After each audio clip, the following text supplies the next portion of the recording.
इंद्र रात तो सरिया। क्या कुछ कहना चाहेंगे गौशाला को सर्वश्रेष्ठ गौशाला का अवार्ड? गौशाला का हमारे आत्मनिर्भर गौशाला बनाया है, इसलिए हमारे को उनमें 5 गौशालाओं में गौशाला सिरसा चुनी गई है।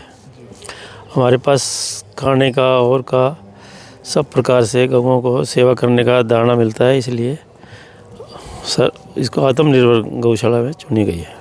कब चुनी गई थी जी, कहाँ सम्मानित हुए हैं जी? ये इस पिछले इतवार को 7 तारीख को पंचकुला में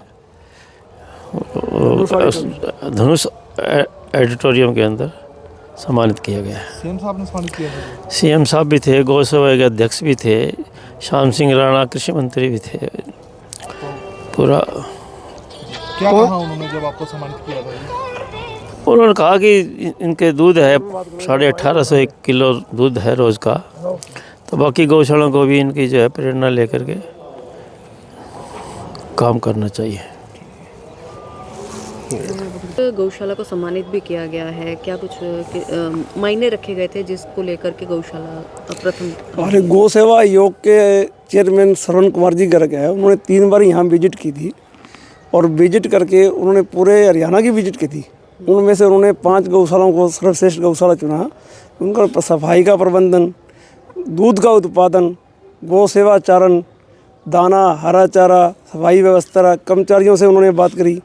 हमारे सारे कर्मचारी संतुष्ट हैं वेतन से, सुविधाओं से, और उनके लिए 2 रूम सेट का गवाला निवास भी बनाया हुआ है। उनके बच्चों के लिए भी हमने +2 तक की शिक्षा की प्रबंध किया था आधी फीस में। तो वो सारी चीज़ गौ सेवा आयोग के चेयरमैन ने जब विजिट की, उन्होंने पाया तो उन्होंने सारे हरियाणा में 5 गौशाला को चुना: सिरसा, इंसार की डोबी, कुरुक्षेत्र, गुरुग्राम और पंचकुला। तो ये गौशाला आत्मसमर्पण अपने आप के पैरों पे खड़ी है और सेवा बहुत अति उत्तम है। सारे शहर का सहयोग है, सारे मेंबरों का सहयोग है। शहरवासी रोज़ प्रतिदिन यहाँ आते हैं, करीब 500 के करीब लोग आते हैं जो गौओं को हरा चारा खिलाते हैं, गौ ग्रास देते हैं। इन सब सुविधाओं को देखते हुए सीएम साहब ने ये कहा कि ऐसी गौशालाएँ, सारी गौशालाएँ बने।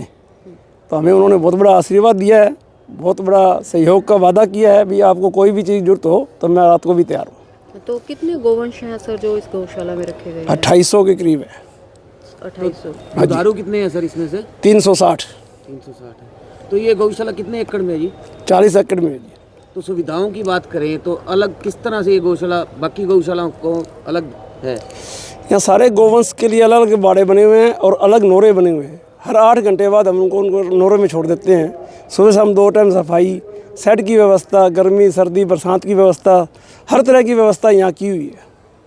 तो सर आत्मनिर्भर ये गौशाला बनी है, क्या दिक्कत पहले रही हैं और किन किन दिक्कतों से आप सुलझते हुए आज सर्वश्रेष्ठ गौशाला तक पहुँचे हैं? पहले केवल ये दान पे चलती थी जी। फिर हमने लोगों को प्रेरित किया, लोगों को जोड़ा, इसमें 3 दुकानें बनाई, हरा चारा रखा, वहाँ पे टोकर रखा, चूरी रखी, और लोगों को घूमने के लिए शहर के लिए जगह बनाई हमने। यहाँ करीब 200-250 आदमी और महिलाएं आती हैं घूमने के लिए।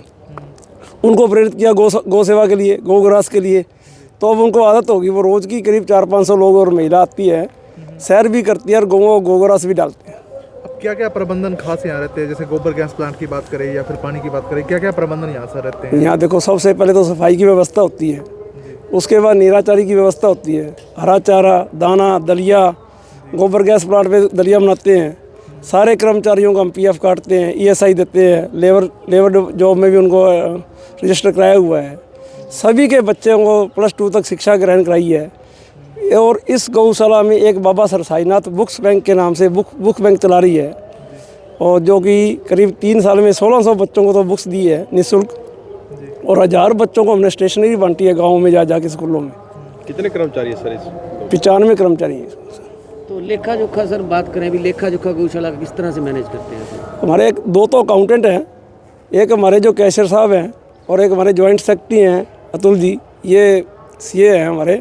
ये सारी व्यवस्था देखते हैं और ऑडिट होती है उसकी हर वर्ष, सारा रिकॉर्ड और रिटर्न भरते हैं, सारा एकदम ओके अकाउंट्स है हमारा। आजकल जिस तरह से देखा जाता है कि ऑनलाइन सिस्टम ज़्यादा है, तो अकाउंट्स को मैनेज करने के लिए या जिस तरह से सम्मानित भी किया गया है, किस तरह से मैनेज किया जा रहा है? हमारी सारी पेमेंट डिजिटल पेमेंट है सारी। ये हरा चारा खरीदें, दाना खरीदें, गुड़ खरीदें, तूड़ी खरीदें, सब की पेमेंट किसानों के खाते में जाती है, दुकानदारों के खाते में जाती है।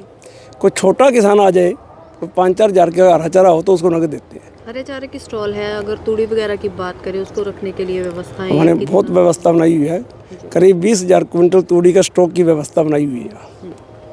सभी गऊओं के लिए शेड हैं, सभी गऊओं के लिए पीने के पानी की खुरली है, और पानी आप यहाँ देखो जैसे कि हमारे घर में नहीं मिलता, इतना साफ पानी है। आवारा गोवंश छोड़ा जाता है, उसको लेकर के क्या अपील करेंगे? हर साल हम लेके आते हैं गौशाला के अंदर, इस बार भी 220 के करीब आया है। और मैं तो यही कहूँ कि गऊ को और अपने माँ बाप की सेवा जरूर करनी चाहिए। गऊ माँ तो 6 महीने दूध पिलाती है, गऊ माँ तो सारी उम्र हमें दूध पिलाती है, उसका दर्जा तो माँ से भी बड़ा हो गया, नहीं छोड़नी चाहिए। सरसा में कितनी गऊएं हैं, कितनी गौशालाएं हैं? 156 गौशाला है, जिसमें करीब 60,000 के करीब गोवंश है, आश्रित है उसके अंदर। अभी भी सड़कों के ऊपर हमारे 1500 से लेके 2,000 गोवंश हैं, जिनको सारी गौशालाएं ले रही है धीरे धीरे करके। तो सरकार की तरफ से कितना सहयोग होता है? बहुत सहयोग हो रहा है सरकार का, बहुत सहयोग हो रहा है, बड़ा सहयोग हो रहा है। बहुत सहयोग हो रहा है। 10 रुपये बछड़े का, 20 रुपये गऊ का, 40 रुपये नंदी का रोज का शुरू कर दिया गोवंश के लिए।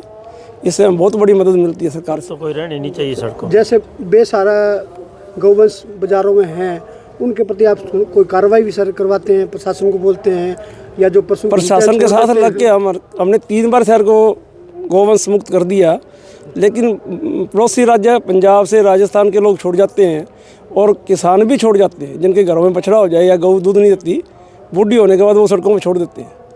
तो सर ऐसे पशु पकड़ाया भी जाता है, उस पर भी कोई एक्शन लिया जाता है सरकार द्वारा? या सरकार प्रयास करती है, लेकिन अधिकारी प्रयास नहीं करते। यदि अधिकारी प्रयास करे, आप फतेहाबाद जाके देखो, वहाँ के डीसी जो है, SDM DC रोज़ रात को डंडा लेके निकलते हाथ में, और वो गोवंश को नंदीशाला में गौवंश में डाल के छोड़ के आते हैं।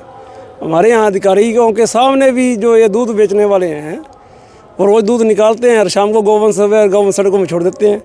रोज़ उनसे हादसे होते हैं। अभी हमारा एक जवान बच्चा मरा है पिछले दिनों में, नंदी ने मारा है। लगातार हादसे हो रहे हैं शहर में, रोज़ हादसे होते हैं, डेली हादसे होते हैं। महिलाएं परेशान, बच्चियाँ परेशान, रोगी परेशान, बूढ़े बुजुर्ग परेशान।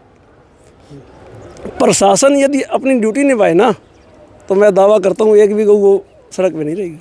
तो आप CM मुख्यमंत्री से क्या मांग रखते हैं भाई, प्रशासन को थोड़ा यहाँ? जिस तरह से मुख्यमंत्री जी ने कहा भाई मैं खुद पाली हूँ, पाली का मतलब गऊ को पालनहार और भगवान कृष्ण पालनहार थे, उसी तरह अधिकारी अपने आप को पाली समझ ले तो एक गोवंश सड़क पे नहीं रहेगा। ये मेरा दावा है आपके साथ। ठीक है सर। Police Arya advocate.